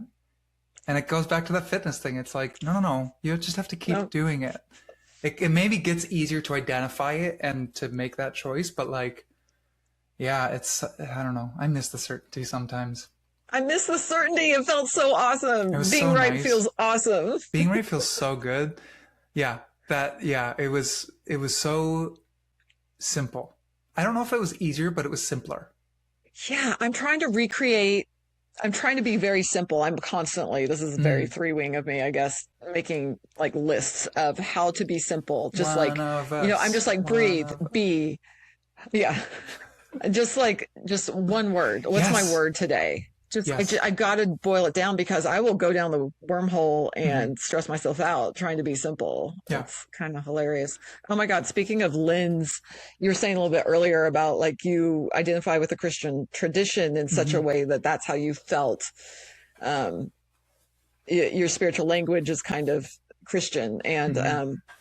my friend, my friend's boyfriend was she a few years ago. She's like, can Paul stay with you? He's going to a Buddhist. I think it was a Buddhist Vipassana retreat of discernment where he's going to sit and chant with the monks for 10 days to figure out something. He's looking for guidance. And but Crazy. Paul grew up in a Christian tradition, and so he was awesome to talk to because after the retreat, he's staying with us. And we were driving him to the airport, and he was telling us about how he goes, I felt I reached the point of enlightenment. And for me, it looked like Jesus coming and talking to me. And Mm. I actually can't remember what Jesus said to him. But when he told the monks about it, they said, okay, that was a very Christian experience that you had. You did achieve a certain type of enlightenment. Yep. And of course, because of how you grew up, it would be through a Christian lens. Yeah. And I thought that was so gracious of them to be Yes. like, no, you didn't do it right because you didn't see the Buddha. I think I always credit Alan Watts with this analogy, but truthfully, I always hear Pete Holmes talk about it on his podcast, and I think he attributes it to Alan Watts. I should probably look it up before I keep saying it places where I'm spreading this information. But I believe Alan Watts references something like we're all looking at the same sky through different windows. Yeah. And like I love that idea. I've heard it also said um like the same wind is blowing our different sails or something like that. Like it's just this idea that Mm. like it's how narcissistic is it to think that like as Christians there's some sort of like claim on spiritual experience. Like As being the only one, the right way. it's crazy. Like to me religious language is meant to help us make sense of our experience. It wasn't a box for us to figure out how to fill. It was to be like, Mm. here's, you know, that feeling you like, that feeling of love that you get, you know, grief. Hey, you know, these emotions. It's like these are all very human ways that we experience the world. And religion, spirituality, offers us language to process and make sense of those experiences.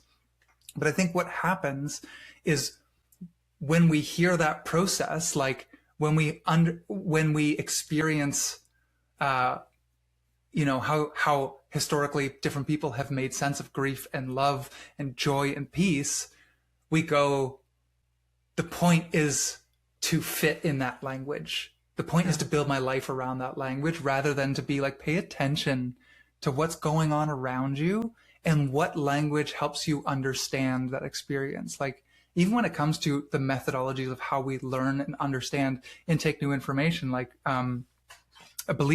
build our belief systems, there's all types of analogies of like how people will be like, it's like a stool where each leg is about, you have scripture and you have the Holy Spirit and you have church tradition and kind of these are kind of the different ways that we go about understanding God and how God speaks in Revelation.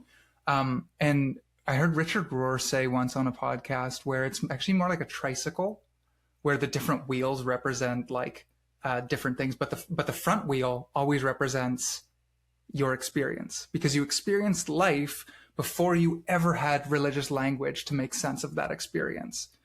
Whereas like other traditions might understand it as like you have your life experience, you also have the church tradition that you've been handed, you also have your understanding of scripture, and they make the claim that like all of these things are equal, or even that like sola scriptura, that that scripture actually precedes those other two things. And Richard Rohr says, like, that's impossible. Like, you breathed a breath before you knew how to read. Like, and so all of our experiences predate all of the other ways that we come to understand truth. And to me, that is religious experience, right? It's like, that is religious language. It is saying, like, it's not about fitting a mold. It's not about fitting an ideology. It's about saying, like, hey, those incredibly human experiences that you go through every single day, here's how spirituality can help you understand those things. Mm-hmm. Did that make sense? I feel like that was like so the much longest sense. ramble. It's beautiful, and I want to. I don't want to finish it by talking over it really quick. I've had this, how much therapy I've had. I'm like comfortable with long silences. Yeah. I guess that doesn't work so well in podcast form all the time. People are like, it's a really good podcast, but there were some silences that they forgot to edit out. Dead air. Yeah. I'm going to change the name to Dead Air with Stephanie. Oh my gosh. Gray. That's actually great. So Richard Rohr, I remember him saying that no, like, language can't even approximate spirituality. It's just ridiculous. And he of course says that very well in a lot of ways, but whatever spiritual language we have can't even come close to what it's about. So all these are just little fumblings of us trying to communicate with each other about this mystical stuff we're having. And then he also, I think, is the one who made me understand that the Hebrew word for God, Yahweh, was based on the breath. Like, you breathe in, Yahweh is how he did it. And I'm just like, whether or not you believe in God, that's very beautiful in humanity. Yes. From a humanity framework, we are all in community, and we're all part of humanity and breathing the same air, and we can't do this without community. Yeah, absolutely. Everything we're talking about is, in deconstruction especially, is we were harmed. Relationship is how we were harmed, and it's how we're going to heal. Yeah It's it is like the medium is the message. Like, it's like, you silly people, God is literally in your breath, the thing that is sustaining you and keeping you alive. It is not an external entity to be understood and confined in our boxes of language. It's like, it could, like, in some ways you go, it couldn't actually be more plain. Yeah, that's beautiful. I think it comes down to, it's scary to be human. It's scary to not know the answers. And so we're too scared to say that's the ineffable. We can't name that. We can't define it. So it doesn't make sense to me. So it's not real. And it's harder to control. It's harder to control. Can't control it. Yeah. You can't package that, and you can't grow a ministry and scale it across multiple locations. It's like, nope. It's very unmarketable. It's very unmarketable. Yeah.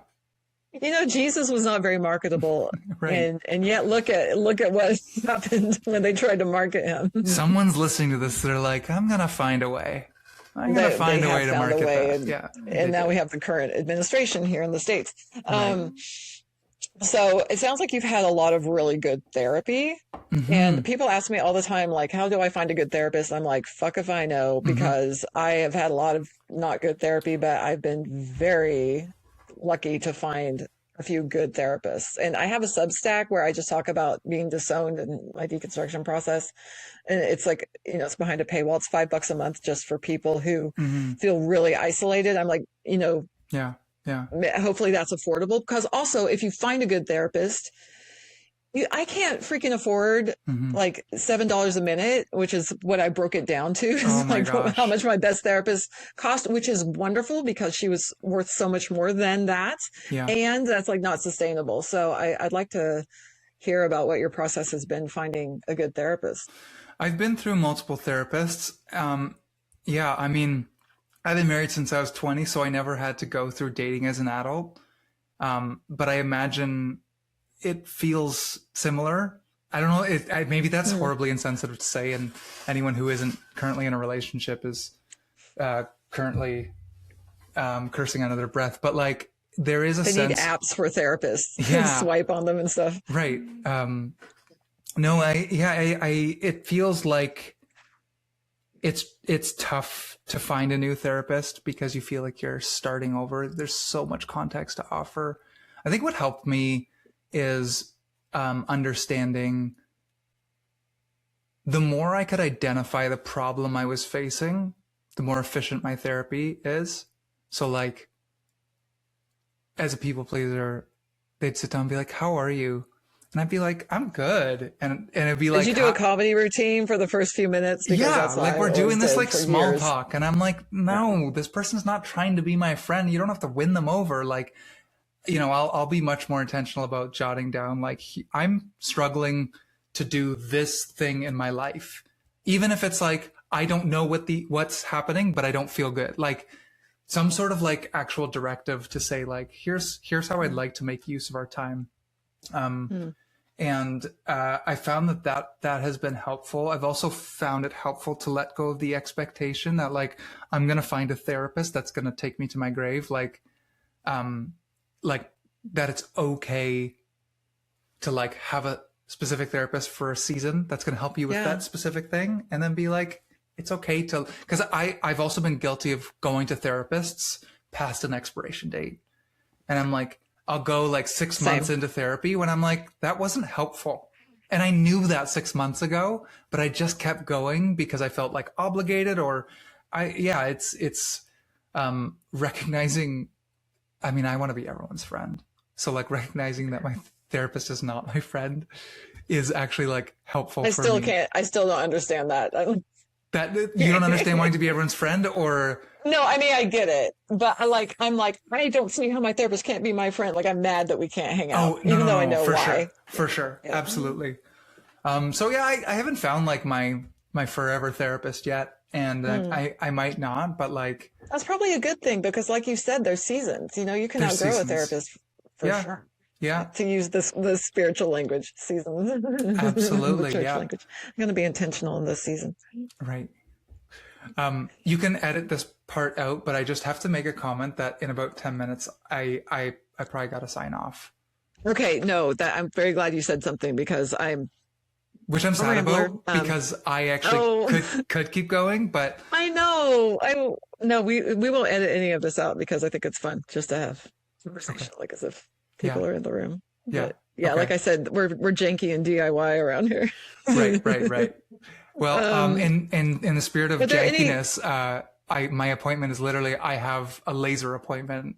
I've been doing Oh laser yes, for the last like 13 months or so. I'm like 13 sessions yeah, in, so yeah. How's it treating you? it's I'm not very as, intrigued. yeah, it's actually not bad. I feel like I think everyone has a really different experience because some people will be like, oh, laser on the face is absolutely horrible. It hasn't been terrible for me. Hmm. And it's been pretty effective. There's still like a little bit. It's just I have some stubborn areas. But also like I'm pretty, like I've been tattooed a bunch. I'm a tattoo artist. And so like pain is not, like I'm used to sitting in a chair and feeling pain.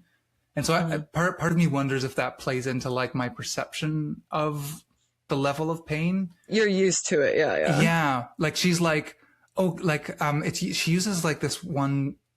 Apparently, it's a type of laser technology that is supposed to be like less painful. And Hmm. she'll like apologize. She's like, "Could you feel that?" I'm like, "Yeah." And she's like, "I'm so sorry. I'll turn it down." I'm like, "No, like fucking get that patch of hair gone. Like I don't care. I've had my stomach tattooed. Like I don't care if I feel a little bit of zapping for 10 seconds. So, but she's fun. We have a good time together. It was like I was I terrified to love start the it, but idea. yeah. Yeah, Yeah, even oh with your yeah. tattoo experience, but I mean, I'm sure it's so liberating. You don't have to shave every day, Well, I do still shave every or day, do you? but I Okay, really only have to shave like right around my chin. I wasn't scared because of the pain. I was scared because 13 months ago, I was like very new to everything, and I don't know. sure. I always felt like this like people were just going to be like, what are you doing here? You know, Oh, of there's course. this thing as a Yeah. trans person, especially when you're early on in transition, which I mean, I am still pretty early on, but like, especially in those like early days where, like you just really feel like an imposter wherever you are. Mhm. And you feel like everyone knows. And there's this weird thing where you're kind of um, like people see you, and even if they're okay with you being there, they do this like mental math where they explain why you might want that. And all of a sudden, like you're thinking about the fact that I'm trans, which feels like this weird disclosure of like this intimate thing that I've processed for myself. But like that strangers are kind of being like, They're evaluating hey, and you're shopping for assessing, clothes and in the women's section and you don't look like a woman. And so, oh, you must be, oh, now I get it. And, it's kind of you this can you weird, could probably almost hear that oh, yeah, happen in their heads. Yeah, for that's got to sure. be a whole new gauntlet to run. You just have to, as a three, you really have to die to what other people think of you. Die to self. You have to die to self. And there's the This is religious your challenge in language. this incarnation That's to right. die to what other people think. Okay, and so do you have 5 minutes? I have 5 minutes. Can we run through the fun questions at the end Like that I lightning brought to round. counteract the Enneagram lightning round? Right. Trying to offset my Enneagram 4 It's so good. rolling around in the muck. But so I sent you a Taco Bell question. It's so ubiquitous here in the States. And then I realized, oh, I don't know what Taco Bell's presence is north of the border. Do you have a Taco Bell order? I don't really have a Taco Bell order. I I don't Do you have mind Taco Bell Taco Bell. feelings? I You have don't ta- mind it. Okay. Taco Bell is rarely the thing that I'll choose. My equivalent, and I am actually curious how McDonald's plays into the American fast food psyche, because for me the like indulgent, like when I want a burger, I don't go to McDonald's. But if I want Mm-mm. McDonald's, I'm going to go to McDonald's. Does that make sense? Fries, Right. Okay, yeah. And I feel like for the me best fries. it's a McDouble. I recently got my kid to try a McDouble Okay. recently, and Oh, their mind was blown. They've always been chicken nuggets. And I was like, you should try a McDouble. And so now sometimes when I pick them up from school, it's like, that's what we're stopping for on the way back. the McDouble is slept on. It is. Hardly anyone knows about that thing. Oh, it's amazing. It is. It's got mayonnaise on. I know you Canadians like mayonnaise. It's Oh, polarizing here, but I love that's it. so fair. I didn't know mayonnaise was polarizing, but it is a very People are staple very, ingredient. Americans are very offended by seeing people eat mayonnaise on their fries. That's Like crazy. they will talk about it Because ad mayonnaise nauseum. mixed with mustard and ketchup is actually Yum. incredible. It's so good. Concur. Do you know what I actually Yes, do a I'm very lot? glad you. I'm gonna make all your American listeners so angry. I what I love doing is I mix mayo with sriracha. It's so good. I'm gonna try that. It's so good. Okay. This is, I'm learning great things. Every person I have on, I'm getting so much fast food information. Okay, my Right. next question is what's your regular coffee order? Okay, it's contextual, because if we're just like, if we're sitting down and chatting, it's gonna be black coffee. Um, but if we're like gonna go do something fun, like if we're going thrifting, like I'm getting a sweet iced drink for sure, like iced coffee, iced latte. So it's always contextual. But like for me, every morning I'm just black coffee. Black coffee. Another Canadian thing. I Yeah, don't know anyone in the States. It just does. All the Canadians I know like really. black coffee in the morning. Oh, that's so fascinating. I don't mean to type y'all, but No, no, no. Go there are ahead. some similar, It's there are a fine. few through lines.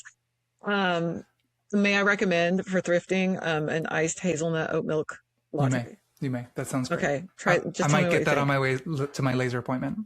Oh, goody. Okay. Do you look at your screen time, or would you just rather not know? So, as a content creator now, it's a scary place. So, I do actually look at it, because I don't know. I've always been like that. Like, I need to know, because it's a bit of a, it helps me understand how I'm feeling. It's like, why am I so stressed? Oh, because I have this much screen time. And then I can draw those connections, and it helps me navigate that in a helpful way. I love that. That's such a nice reframing of getting that information. Yeah. Um, It's not okay, morally do you bad. have a It's just favorite? information, you know? No, see, exactly. And that's why we would hesitate to look at it because we would judge Yeah, ourselves. you So feel I like guilty. I get how it. you put a new lens on that. Do you have a favorite movie? My favorite movie is either, it depends on who's asking. If you're asking my four wing, I'm going to say The Truman Show. But if you're asking my Enneagram 3, I'll say The Devil Wears Prada. So those are my two answers. Both Yeah. solid. Yeah. Devil Wears Prada 2 coming out. I'm very excited to have it marked I on my know. calendar. Oh, I can't get enough of the pictures of them on the street. Oh, All the I can't whatever wait. they're getting of the filming. I'm like, do you have a favorite album? My favorite band of all time is The War on Drugs. And one of their more recent records, I Don't Live Here Anymore, is my favorite record. Yeah. Oh, I love that album. I love that you've referenced something that I know. I love that you know that album. I feel like I was worried that I was Yes. going to feel pretentious coming on and being like, everyone's going to be like, what the fuck is No, that? everyone. No, I was actually, this was like 10 years ago. And when my Mark Driscoll stuff, like I was on the cover of some alt weekly here at the Seattle Weekly because of my fake Driscoll Twitter account, which he got taken down. But anyway, Oh my God. this woman goes, I know who you are. And what you did to Mark Driscoll is terrible. And I said, you look a lot like Kurt Vile, because she did. Oh my God. Just because she had the same hair. But now, like looking back, I'm like, oh, was that maybe we didn't mean to like make a gender statement. I'm just like, oh my goodness, she has like Kurt Vile's hair. And that felt very good to me because I was able to like diffuse that. Okay. Do you have a favorite Beatles song? Do you have feelings about the Beatles? I like the way you reframed that for me. I don't have, I respect the Beatles. I never went through a Beatles phase. It was like, Okay. as a songwriter, it's like, I don't know, the Beatles to me, I feel like context is so important. Understanding what they did for music is important because you have to understand what the music industry was like before the Beatles. And so I feel like growing up in the mid 2000s, it was hard for me to listen to the Beatles because contextually their music just didn't resonate with me in the way It's generational. it's for generational. Yeah. Like, but I get that. I appreciate them, but I feel like any song that I named, like, I'd probably say like Let It Be, and every Beatles fan would be like, yeah, of course it is. Like, Sure. I know the judgment of the community. yeah, yeah. Okay, last question. Is there a specific something in the movie that makes you laugh the same amount, no matter how many times you see it? I'm so bad at this. I feel like It's not a contest. I know. Just getting information. but I'm literally on the spot right now being like, my mind goes blank sometimes with questions like this, being like, have I ever seen a funny movie in my life? And that's how I feel right now. I don't know. I think I feel like when I think of funny media, I think less of movies and I think more of shows. Like, I love Arrested Development. If you put on Arrested Development for me, Yes. it's like I will laugh. And even more so, I will laugh at people quoting movies more than I will laugh at the movie themselves. It's like, if you show me Anchorman, Yes. I'm never going to laugh at that movie. But like the millennial kid in me, if you quote Anchorman, I'm probably going to think it's hilarious. And I'm going to feel guilty that I thought it was hilarious. But I'm gonna like, punch you in the ovaries. yeah, Arrested Go Development. back to your home on Whore Island. That's right. Yeah, all of that is It's all the worst the shit. quoting. It's Those so movies, bad. all they're good for is quoting. Yeah. All they're good for is coding. But Okay, thank you so much for spending time with me. Go get lasered, and yeah, text me if there's anything about this that you wanted. You're like, I don't know. Do I want to leave that in? Or no, just let me know if you I have don't any think I said feelings. anything that I'll regret. I'll probably just be like, why was my mouth so dry? Why am I smacking my lips so much? Like, it'll be that type of shit. Be like, why was I touching my hair so much? So anyways, if you can edit all of that out, go through all of that. Yeah, just like You can do that. Can we go back to the non-video platform? That'd make me a lot more comfortable. But This has been so lovely. Fine, Thank you so much for having me on. Selfishly, I was just Sure. excited to like chat with you, and the fact that we got to do a podcast too just felt fun. same. Thank you. I love you. You too. Bye. Bye.